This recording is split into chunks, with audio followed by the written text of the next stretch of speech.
that don't know me, first I got a lot of sort of my local Miami people representing. My old Oman buddy here for many years is here, along with all Miami people here. And for those that don't know me, my name is Michael Ben Melech. You may know me as the guy that introduces Gedalia in the background. Welcome to the Lighthouse.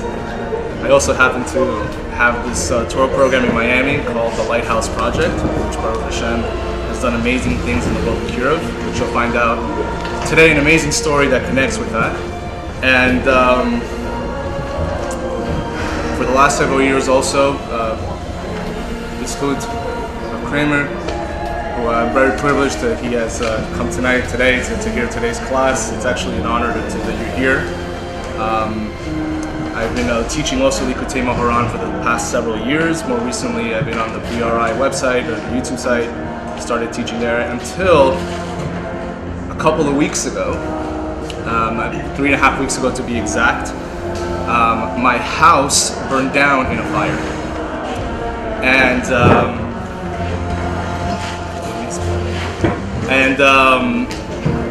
it's been one of those really incredible stories where I feel like right now I still am in a movie. You know, it's kind of interesting. You think about it. I joined the Rabbi Nachman house burning club, and I say that in good laughs, but I feel like I'm in very good company and I'm in good hands. And I wanted to. My point of today's story is, yes, I'm going to be sharing a story. Rabbi Nachman says, right, I give stories and I wake people up. Right? That's what he says. And my story is really meant to do two things. First part of the story really is to show you, number one, Rosh Hashanah is around the corner. Our job is to make Hashem the king. That's what we're here to do. That's the main essence of Rosh Hashanah. And this story that I'm about to tell you guys really will hit home on that department. My job here is to glorify Hashem, to crown Him, and to let everybody know that He really does run the world. And even for people that will watch this class later on, whether here or my Facebook page, etc., you guys will get a lot of chizuk from it. You'll understand that really there's no such thing. A lot of people coming into Uman, they have a lot of questions on their life. Everybody here has challenges. There's no such thing as one person who does not have a challenge. And yet at the same time, even though we say we have emunah, or we say we have faith, do you really have faith when tragedy strikes? And so from my perspective, you know, there's different types of challenges. And in my perspective, I had a pretty big one. To go back to the story before the burning of the fire, though, this is all connected also to Rabbi Nachman of Breslov, because throughout this whole process, he's been guiding me completely. And if we go back, I'm going to have to go back a little bit more time. This is a plug for those people to understand how important it is to support what Breslov Research Institute is doing. Rabbi Nachman says, right, there's nothing higher than supporting and spreading Rabbi Nachman's Torah as much as possible. And I mentioned it to Rav Kramer many months ago when he was in Miami. And I don't say this because I want to, so to speak, make myself, oh, wow, that I did this. But for me, you have to understand the machshava, where I'm coming from. My dream has always been to sponsor a Likutei Moharan book. Like if people think about tzedakah, people have projects, people have like different things. My Indian was, what is chud to have that merit to be able to publish, or help, so to speak, in publishing a book. So Baruch Hashem, less than a year ago, I was approached with this idea. You guys were doing the reprinting of all these books, and you know, when I was thinking about which one to have, and Tzvi's talking to me about which one, I chose section 2, part 2, lessons chapter 1 through 6. Okay, but Baruch Hashem came out. I got to sponsor this in honor of my mother. Her neshama having aliyah, my father-in-law, and his neshama having aliyah, and it was an amazing feeling. Now remember, I'm also now teaching Likutei Moharan, and we were on a tangent going through section 1, going 13, 14, 15, 16, 17, 18, and then finally the book came out, and I finally got it in my hands, and I said, you know what, guys, there's one thing to sponsor a book, but there's something even better, and that's the concept of actually learning it. It's very nice to sponsor it, but we have to learn it. So I dug deep and we started going through the process, right? So that's where it all starts. Now, what does chapter 1 in general talk about? Just to give you a little bit of the beginning part, Rabbi Nachman says that a Jewish person is created to have mamshalah over the angels. A person has to have dominion over the angels. We have to be on top of them. And he talks about the idea how you have to be connected to the tzaddik, like Moshe Rabbeinu, who represents 600,000 souls, right? You have to hold on to him. How do you hold on to him? How do you connect? Etc. By you doing that, you're going to be able to, so to speak, be on top of the angels. It's a lot more extensive in length and everything, but that's a general idea. Okay. Now, we fast forward to July 20th. So we're talking now a little bit less than 2 months ago, and I caught COVID. So, great, Baruch Hashem, I caught COVID, my wife got COVID. As the weeks progressed, all my children got COVID. Baruch Hashem. Now, this whole process that we had COVID was not easy, right? Besides the actual physical aspect of it, we had to be pretty much in hibernation in the house with 5 kids, Baruch Hashem. And we're stuck in the house and you're dealing with a lot of the daily issues, dealing with the kids and the grind. And so that process, me and my wife were thinking about it. My kids were in camp at that time. And so we said, you know, would be really, really nice if we can get a sort of like a beach house, something to give them some sort of experience because they missed out on all of camp for the whole summer. Okay. So Baruch Hashem, we go through that process, and I spent quite some time actually looking for a home, a nice home, a home that makes sense, both financially and at the same time makes sense for my family. And I'm looking. And then Baruch Hashem, I find the right home through a friend, long story, okay, Baruch Hashem, we booked the place. This booking of that beach house happened about a week and 2 days before the fire. Now we fast forward. When I had COVID, we had already finished 9 classes of this chapter of Likutei Moharan, chapter 1. Okay, we had 1 more class left. I got COVID, have to cancel it. Follows the next week. Gonna give the class. No, my wife is not feeling well. Someone's got to take care of the kids. Have to cancel it again. So now we got 2 weeks in a row.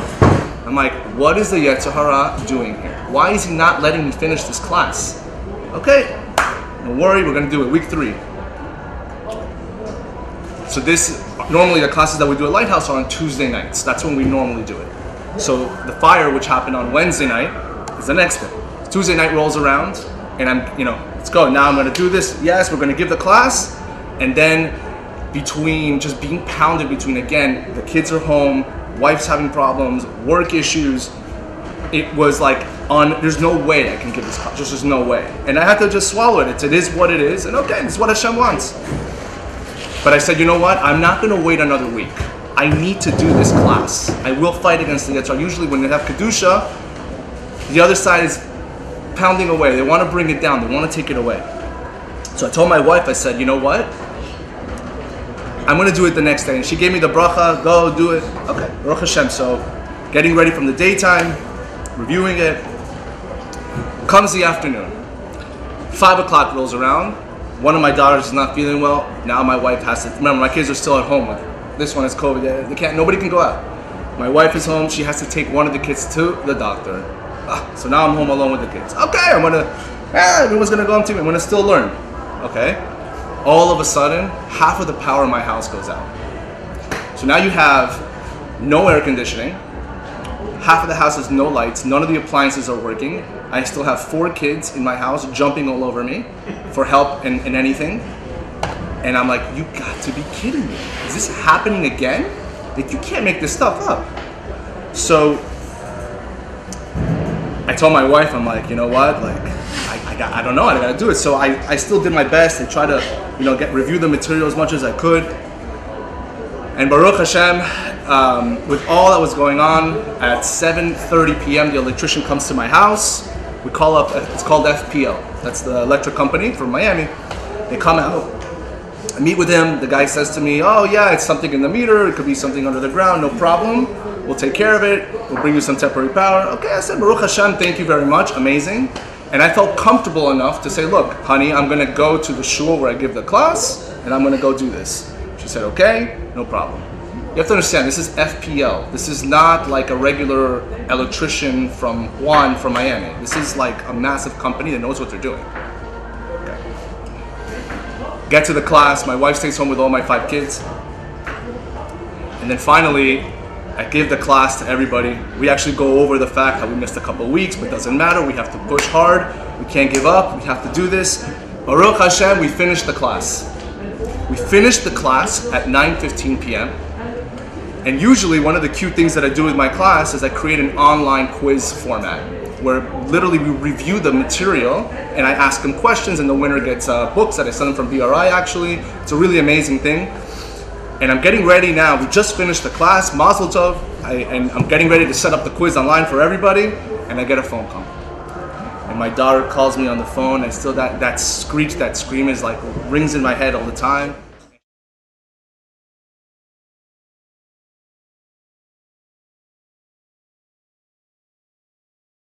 And she screams, there's a fire in the house, come home right now, and she's screaming. And if people saw that class, you see on the screen, I'm like, and I like literally just got my keys, I ran out of the place. Baruch Hashem, I only live a minute away from the shul from my house. I drive to my house, and I see my family, Baruch Hashem, outside, and I see a massive fire in my house.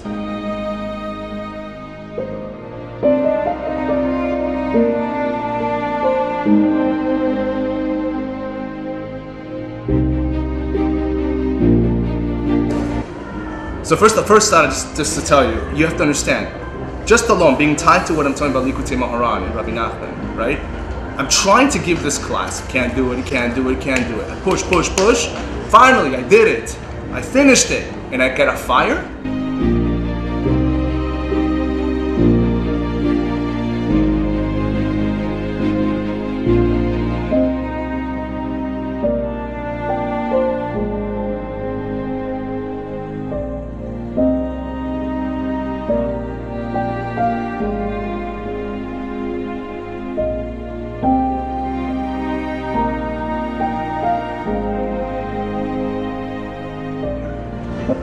Like, really? As I'm watching in complete, I don't even know, it's a hard explanation to what it's like to see your house completely in fire. It's hard to explain it, and the whole world is surrounding you, and news stations are coming out, and there's like 15 fire trucks. It was a balagan. First thought that I thought about was literally that. But Michael, Rabbi Nachman also had a fire in his house.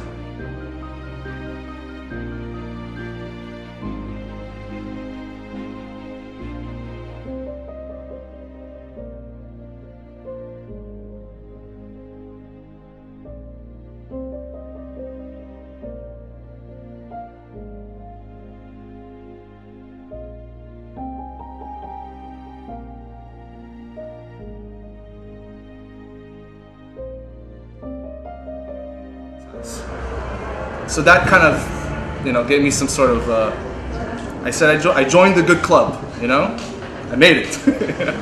And obviously the other main story on the fire is that, when the big fire that was in Breslov, right? And Rabbi Nachman saw a person after all the fire that was all burnt down, and he started picking up the pieces, and you see that's what it's all about, right? You have to pick up the broken pieces after something, so supposedly something dark, something bad happens. You got to start all over, pick it up, and he was influenced. He was very moved by that, right? And these are the things that I'm thinking about as I'm watching a fire in my house burn down. Okay. So the good news. First of all, Baruch Hashem, that my house burned down. I say that now, and I said it before, from that night, I said, thank God. Everyone's like, what's going on? I said, Baruch Hashem, it's okay. It's gonna be fine. We finally get access to that house around 3:30 in the morning. And we get inside the house. And now what I want to do is just basically thank Hashem and discuss all the miracles. Because really the miracles is what gives you not only faith and emunah in Hashem, but you're going to see now how Hashem has full control over everything. everything. And it was so clear, and as we keep going through the story, you're gonna see it. So we get into the house, the fire guy, who's an investigator, who does this every single day, walks me and my wife into the house, and it's quite a crazy feeling to go inside your own burnt house that we were just in a couple of hours ago. It's just surreal. And I remember going up, and I even looking at my wife, and we both of us are like giggling almost. Like, it was a weird sensation. I'm like, I should be right now horrible, but the guy goes, I don't understand how your house did not completely just collapse to the ground. My house on the outside, all the walls, everything is up. It's just on the inside, it's pretty bad. So the guy says, it doesn't make any sense. My house is a 2-floor house, and imagine this whole roof was all black, charred, and burned. Usually that means that it has to completely collapse, which falls on the 2nd floor, and all the fire people that are there, they have to get out, which means that the house will completely just collapse to the ground. So it's like, you have to understand, this whole thing is burnt. It does not make any sense. This house should be on the floor raised. And I do this every day. So I said to the guy, there is a God. There's a God. The guy tells me, yeah, you know, I think he was a good roofer. The guy goes to me. Listen, it's a nice opportunity, Kiddush Hashem. It's called There's a God. Okay. We get to my room. I wish I had like a television screen so you guys can see how bad it was. My master bedroom was the worst area of the house. It's pretty disturbing to look at that scene. It looks from like a, I don't know, missile hit an apartment in Israel. It's exactly what it reminds me of.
All my personal belongings, which included jewelry, passports, documents, ketuvah, all the important things were in my master bedroom closet. The whole house is destroyed, you have to understand. The closet, which is next to the worst area of this house. We walk into the closet, the fire did not go into the closet. So we get in there, and just like that, 3:30 in the morning, we take the passports. They were like hiding under the thing. Passports, jewelry, anything that was of value that belonged really to I have nothing that's really of value, so everything that was that, we were able to take that out. Baruch Hashem. Amazing. Thank you, Hashem. Next, inside of my bedroom, I had on my vanity, I had a Likutei Moharan, which is of section 1, chapter 1, that series. I had it there because I was learning with another chavruska, just trying to. He's a young guy. Just started to learn with him. We were learning chapter 3 about the concept of music and singing. He's a singer guy. Just trying to explain to him how bad rap music is and hip hop music is and etc. We're talking about all these things. So we're learning about it. So I had left it there on my vanity, and you have to understand the place of rubble. My back, it's just horrible. And I look on top. The computer is gone, and I see the Likutei Moharan. And it's totally intact, totally good. I open up the drawer of this vanity, and I learned Daf Yomi. We got some Daf Yomi people here? Anybody? Yeah, there he is. All right, cool. So so we're learning Daf Yomi, and I open up, and I had left inside of that vanity, for some odd reason, I left my Gemara Sukkah inside there. And I take it out, impeccable. Like, impeccable. So, okay. So that was amazing. You're seeing already anything that was of value. All my mezuzahs in my house, okay, all of them, we were able to take them off. I sent them to a sofer. Perfect. we had in our rooms, for all our kids, when they were born, you would put like a shmira prayer. You put it on the crib. I don't know why eventually like they ended up being like on the top of the door when you come in. When they got older, we had them there on top of the door when you're coming in.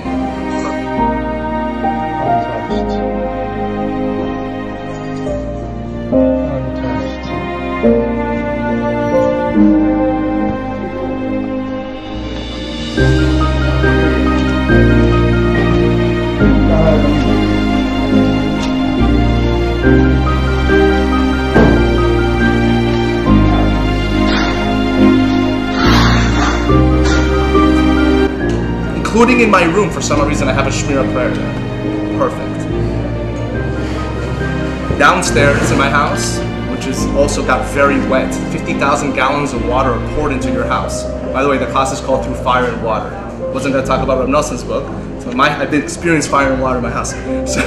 So downstairs is where I have my whole Torah collection, and it's large. It's very large, including all the books of Breslov that we have.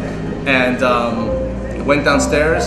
That room was one of the only rooms that pretty much got nothing happened to it. So the whole Torah collection, my only real value to me would have been everything if I would have lost it, was like perfect.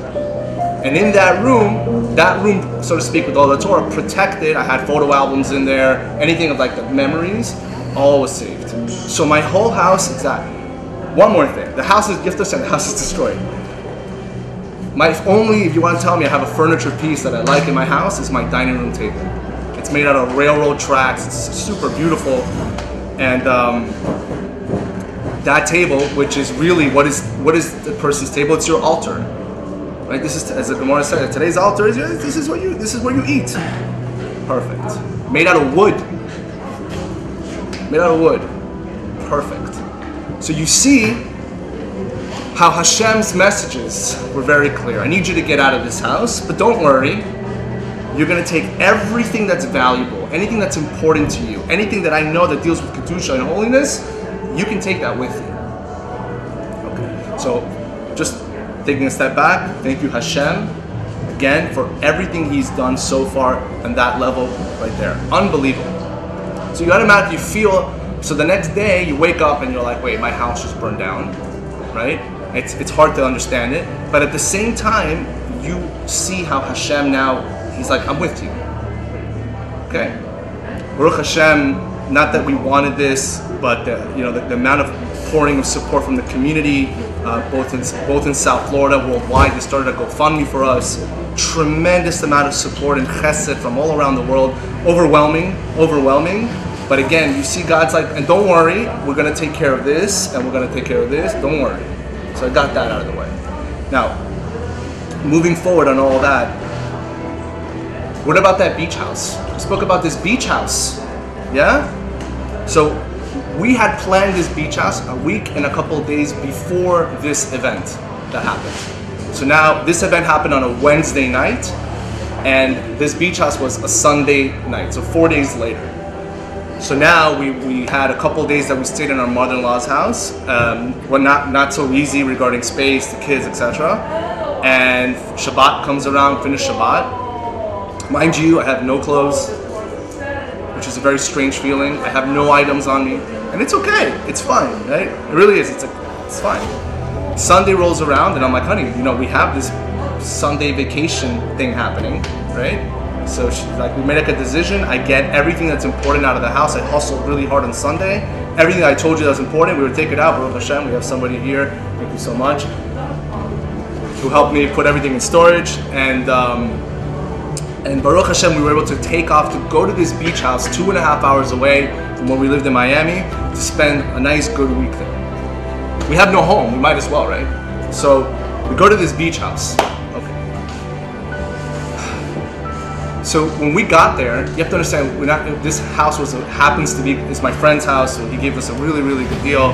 And this house is just like out of a movie. Like an incredible home on top of a beach, a private beach, like it's like perfect, everything's perfect.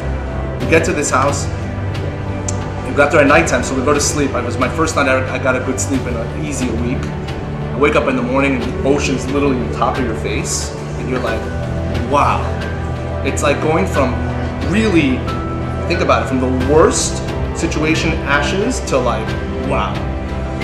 Okay, Baruch Hashem, enjoying it. For me, it was like, Hashem is like, from just a simple level, it's a godsend. You see, Hashem goes, don't worry, we're gonna get you through this, but I got a place for you. I didn't know that was gonna happen, right? But I got a place for you now, for a week, so you can relax with the kids, they can get your mind off of it. Beautiful. Day 2, we're there, and the maintenance guy shows up to the house, and I wasn't around there, and he tells my wife, by the pool area, she goes, if you see that, there's a little nest with a little bird. So my wife, she tells it to my wife. So my wife, like within like, I don't know, 30 minutes or so, she goes, look, I don't want to tell you about this. She has to tell me, I don't want to tell you about this because I don't like it so much. But you look up right there, and I look up, and there's that nest with a bird. And you can see that it's either on top of eggs or whatever. And I'm like, holy cow, this is amazing. What an opportunity, Shiluach again, right? One of the rarest mitzvahs that you can do, right? And what's the known reward? Long life, right? I'm like, wow, Hashem, really? Okay. So I get in contact with my local rabbi, going over the halachas, making sure, is it a woman, is it a man? Cool story, as I'm going inside, it's just a woman, or it's just a bird I should say. I don't know if it's a man or a woman. I go inside the house, trying to what to do, come right back outside, don't know if it's a man or it's a woman, bird. All of a sudden, you see another bird go, and he flies right next to the bird. So now you know that's the man and the woman, and the woman is the one down, the one nesting on the eggs. So I thought. So I'm like, okay, so it's a right kosher bird, everything's perfect. So we're ready to do this mitzvah. I get up, have it on video.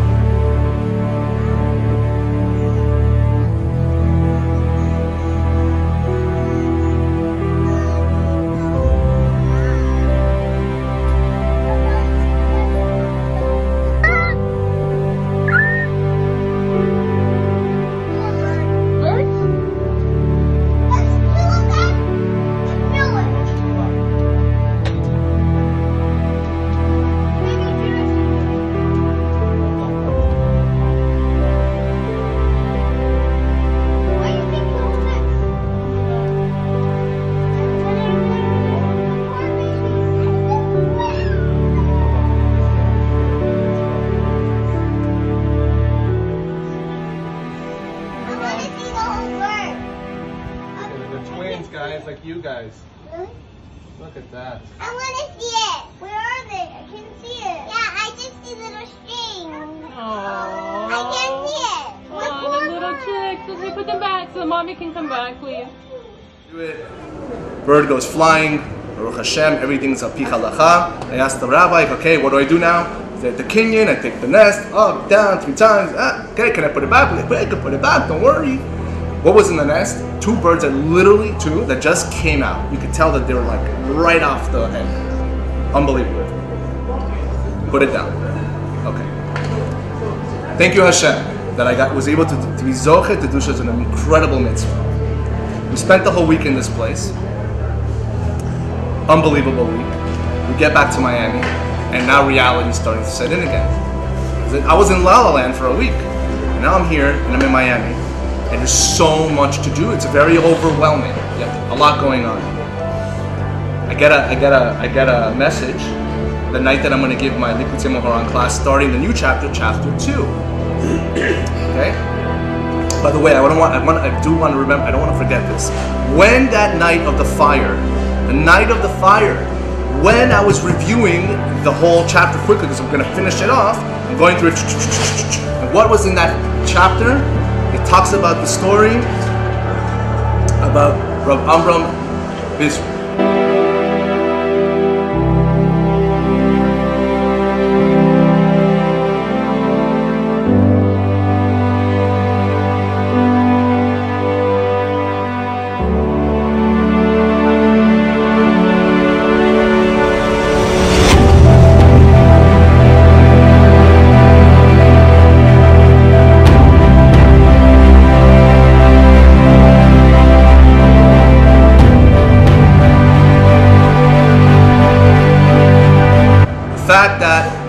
tzaddik was in the house, and he had some women that were staying upstairs in the attic, and he had a strong temptation to be with these women. And how does the story go in the Gemara? He goes and he takes a ladder that says 10 people had to lift up by himself. You can imagine the picture of a tzaddik doing this. Puts the ladder up. He's about to go now to go do something with his women, and all of a sudden he stops himself and he screams, "Fire in the house of fire in the house of Amram!" And I'm reading this, by the way, before the fire happens, but I remember also, as I wanted to mention that, fire in the house of Amram. And the students ask him, by the way, and they come out and go, "There's no fire, Rabbi, what are you doing?" And he says to them, he's like, "Better that I'm embarrassed in this world than I'm going to be embarrassed in Olam Haba." That was his response. Remember that. Remember what I just said that line. Very important. So, okay, put that to the side. So someone sends me something that I could not believe. Now, we just got back to Miami when Ki Tetzeh. Ki Tetzeh talks about what? The mitzvah Shiluach Haken. About the bird. More specifically, he says, "Michael, take a look at this." And he shows me the Rashi. What does the Rashi say? You see that the pasuk has a whole mitzvah of Shiluach Haken, which is the last pasuk of the second aliyah, and then the first pasuk of the third aliyah says, if you build a new home, it talks about the mitzvah of being on the roof. You have to put to protect it so you don't fall, the railings. It says, and if you build a new home. So Rashi asks the question, why does it talk about Shiluach Haken, and the next pasuk talks about building a new home? Rashi says specifically that the real reward for actually doing Shiluach Haken is that you can be able to build a new house.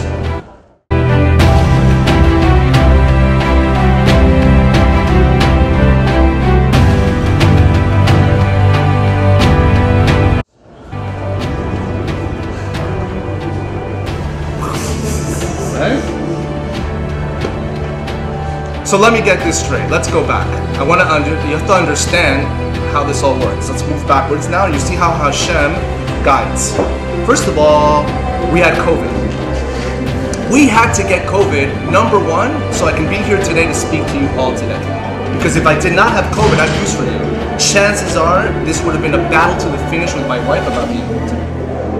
The biggest fear my wife had was, you're not going to Uman, no masks, you're not vaccinated, da-da-da-da-da-da. There's no way you're going. No way. I'm like, honey, they all wear their masks.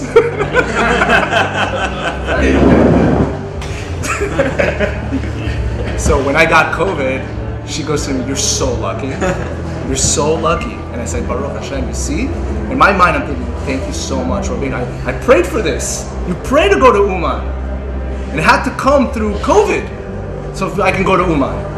That's a sacrifice, not a joke. I had to get this challenge, as we say about miniyot, right? To get a nechamot. Yeah? So that was really the main issue. That's one thing that COVID did. But the second thing, you think about it, we have to have COVID. In order to why do we have to have COVID? Because then we have to stay in the house for a month. And if we have to stay in the house for a month, our kids are not in camp for 3.5 weeks. We now have to make them happy. If we have to make them happy, we have to get a home. Oh, but which home is it going to be? I've looked at 100 homes. No, it's going to be that house, and it could have been the West Coast, it could have been the East Coast. No, it's a 2.5-hour drive to a random house on the beach, so you do Shiluach Haken, so you can build a new house. You understand the craziness of all that? So now, here's where it gets a little bit more interesting, right? So we are now going through this process where I have now experienced that while I'm on, I could go into a lot of details, probably don't want to really go down in all the details because there's a lot of things I've learned throughout this process. Again, Hashem, Rabbi Nachman says you have to look at all of the intellect and everything. You have to learn from everything, right? One of the things I saw, I'm looking at the waves on the beach and the waves are crashing and I see my kids are riding the board on the beach. And I kept looking at the waves and then the chiddush comes to my mind and I said, listen. And by the way, sometimes the waves will come and the kids get pummeled and they get pummeled and then eventually they ride that wave. And I said to myself, these waves, is all these challenges. And sometimes they're small waves, okay, and you get through them. Sometimes they're massive waves and you get knocked out, right? But you have to learn, number one, the obvious. You have to know how to get up. Rabbi Nachman talks about this, stresses all the time. It's one of his main things.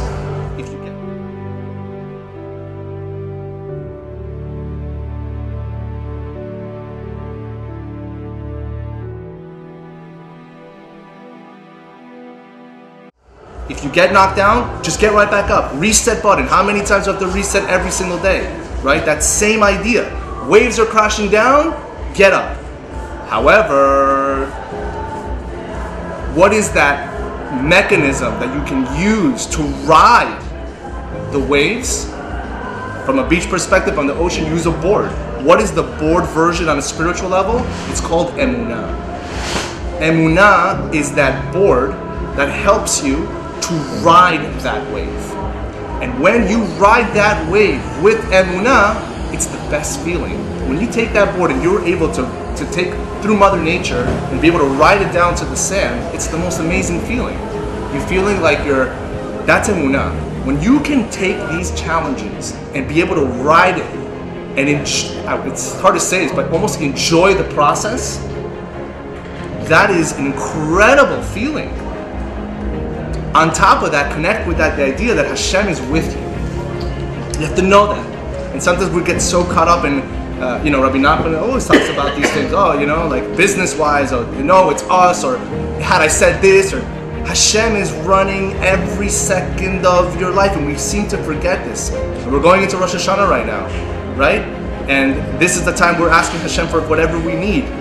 Somebody would have told me last Rosh Hashanah, which I was not in Uman, that 11 months later my house would burn down. I think you're crazy. But we don't know what's ahead of us for the next one. We have no idea. But you have to know that at the end of the day, that's one of my main things is Hashem runs the world. I just gave you a bunch of different examples. I can go into so many different other things. I'll give you one more. I think I mentioned this with some of my Gemara people. I'm doing Daf Yomi, and obviously through all this craziness, it was days that I missed the Daf. And I go and I finally opened up my book. What page was the last page I was on? Koach. Strength. Hashem sending me an easy message. You're going to need it right now. Right? Things like that. But you have to open up your eyes. You have to really take your spiritual radar and do it.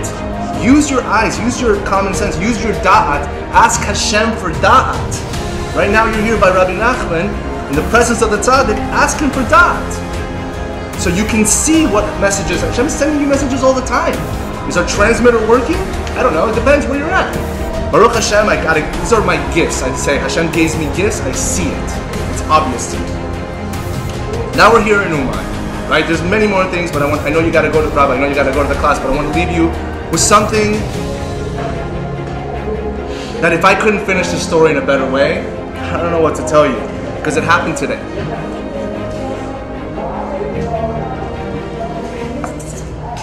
Last night, when we got to Uman, before we got to Uman with our whole Miami Vice crew, we went to Rav Levi Berdichev, right? We went to the Baal Shem Tov. We didn't have a chance to go to Rav Nosson. So the conversation already from last night, there was a crew of people, like someone here in front of me here right now, that were going to go around, I think it was around 11:30, 12 o'clock at night. And I said, okay, let's make it happen, whatever.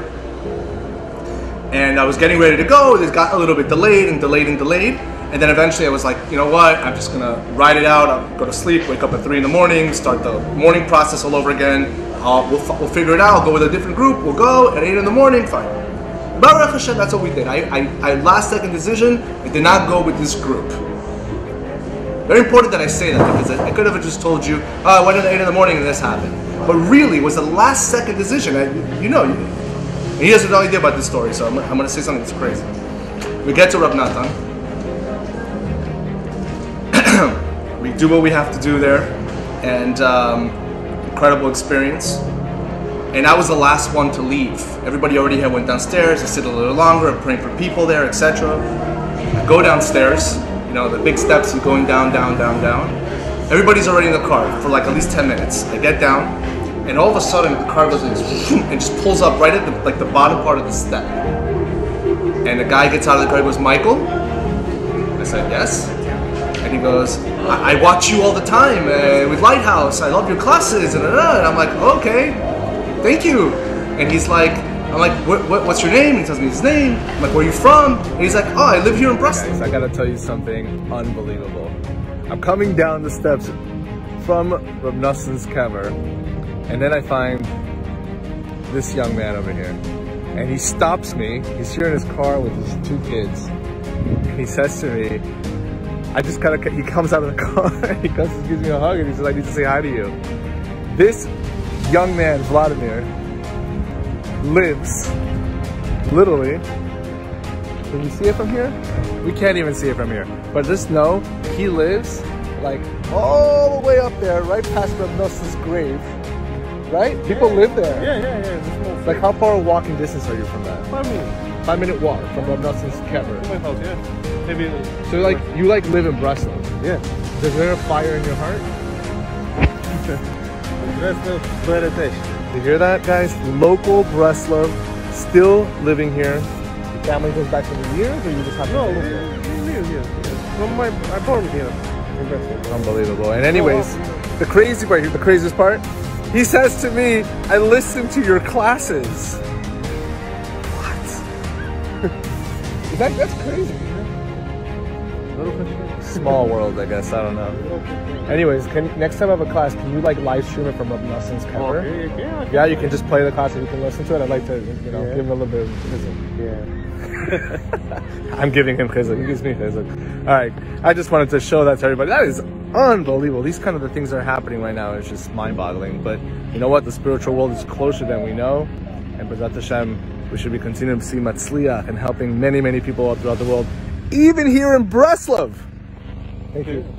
Shana Tova, brother. Shana Tova, umetukah. Love you, man. If you guys want, I can show you where Reb Nachman, the main area where he like pretty much used to live, where the synagogue was. I'm like, you can show us that?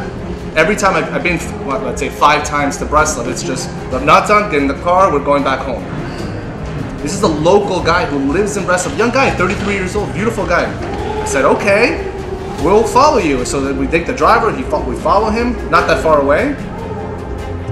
And we get to the place, and first he walks us over to the market area where they used to be, we're in Breslov, where they have all that stuff. And he shows us all that, very cool. You're thinking to yourself, this is where Rabbi Nachman walked by, maybe to a marketplace, etc. And then on the other side of the road, he goes, and we walk a little bit, and he goes, this is where the shul was. This is where the shul was. And you kind of like look at the surroundings and you picture this is. And so as we're walking and really now we're starting to try, tells the story when Rabbi Nachman had his fire in his house.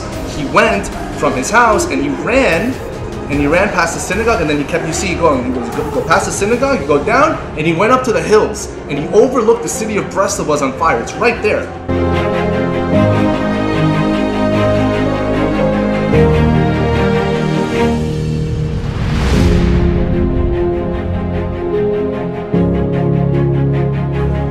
Right? So you see the whole city's on fire. Remember, we're talking about the fire.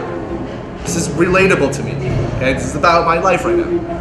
And Rabbi Nachman's looking at the fire. And I'm like, oh my God, this is where it's at. This is crazy.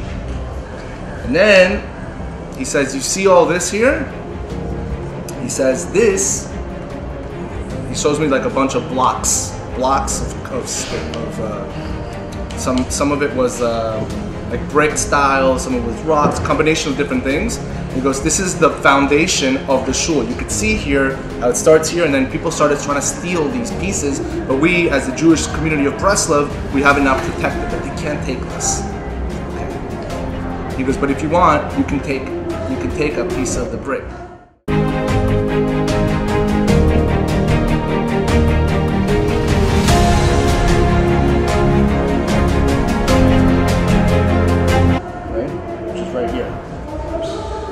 Literally, I just got this an hour and a half ago. And as I look at this brick, I said to you guys in the beginning, right? Rabbi Nachman, when he saw that guy picking up all the leftovers that was on the ground, and he said, you know, this is amazing, and picking up all the pieces. So I said, this is crazy. I'm taking a piece of the shul where Rabbi Nachman used to daven. Right? And what are the chances, let's just go back. What are the chances that at that specific time that I went down from the thing, car pulls up, says my name, knows who I am, then you take me this and that to get this present. So I look at this straight up, I'm like, this is to me, whether it's Hashem sending it, Rab Nachman and Rab Natan conversing together with Hashem, hey, let's get Michael something that is a take-home present and gift. This is for me a rebuilding block. I will use this for my next house, put it somewhere in there. Rav Kramer, my present to you, this is what I brought you. It may not be flashy and it may not be a beautiful item, but it probably has more significance than many things. This is the actual Tema Haran that was through fire and water and survived. And I want to give it to you. Me too. Let's hear it.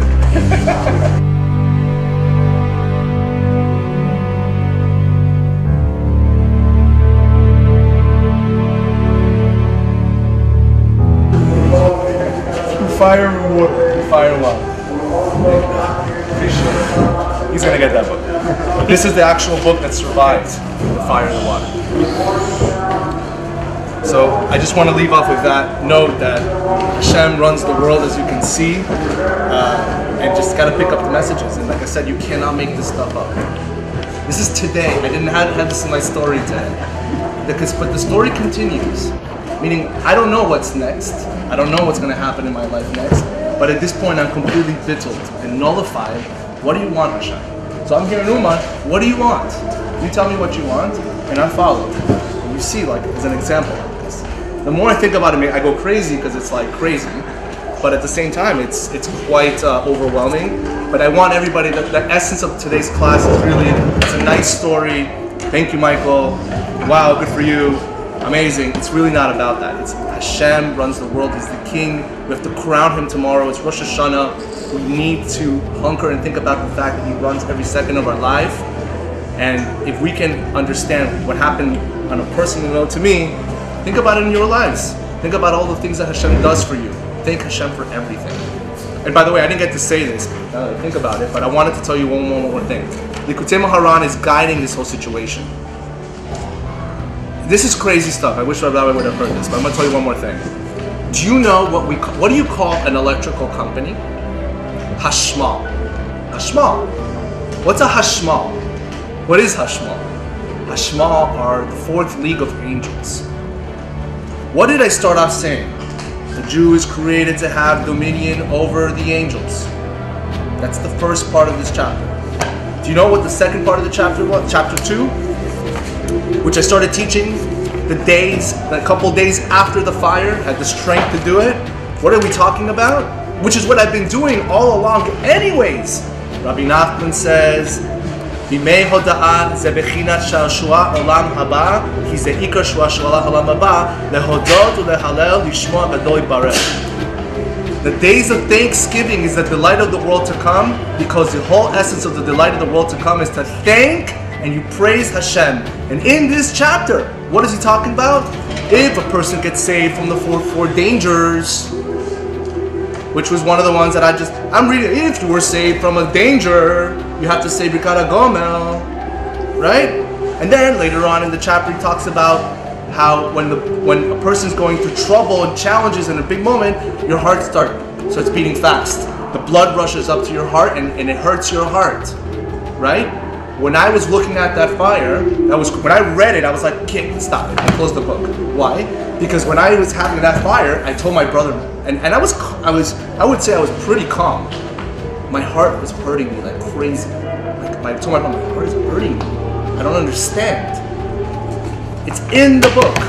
It tells you specifically that that's what happens. It's amazing how you see it, like once you go through the Torahs, every so far part, as I'm going through it, I'm like, oh my God, that deals with me, oh my God, that deals with me. This is unbelievable, right? So, Rabbeinu, I could say, Baruch Hashem is really an essence, part of my whole life. And you see it, how it's just all Hashgacha Pratis from Hashem. And I have to just roll with it. just have to roll with it. And I bless all of you here today. Sorry for here. I bless all of you guys today that are here, that Hashem should give you guys an amazing year, both spiritually and materially. And the concept of also humility and the concept of embarrassment. We spoke about better to be embarrassed in this world than in Olam Haba. Right? I mentioned that already. Going through a fire is not a ha ha ha thing. It can be embarrassing. It can be embarrassing when people do a GoFundMe page. It can be embarrassing when you have no clothes to wear and you show up to shul with sneakers and you look like a mess. It's embarrassing. And you're on the spotlight and everybody wants to do this for you, and it's embarrassing. It's not, I'm very thankful, I'm overwhelmed, it's beautiful, but it's not fun. I'm always on the other side of the coin. I know what it's like to be on the other side of the coin. It's not. Think about that embarrassment. Better to be embarrassed in this world and dealing with what we have to deal with in Allah. Guys should have an amazing year. Good health, happiness, parnasa, happiness and joy, and may you continue to grow stronger in your connection to Hashem and to Rabbeinu, and B'ezrat Hashem we shall be zoche to see the coming of the Mashiach in Ram Yameinu. Amen.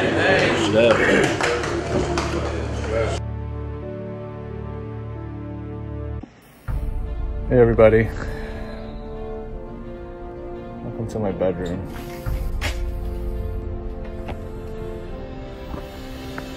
Found here my nightstand. Through fire and water. These are the challenges that come in our way.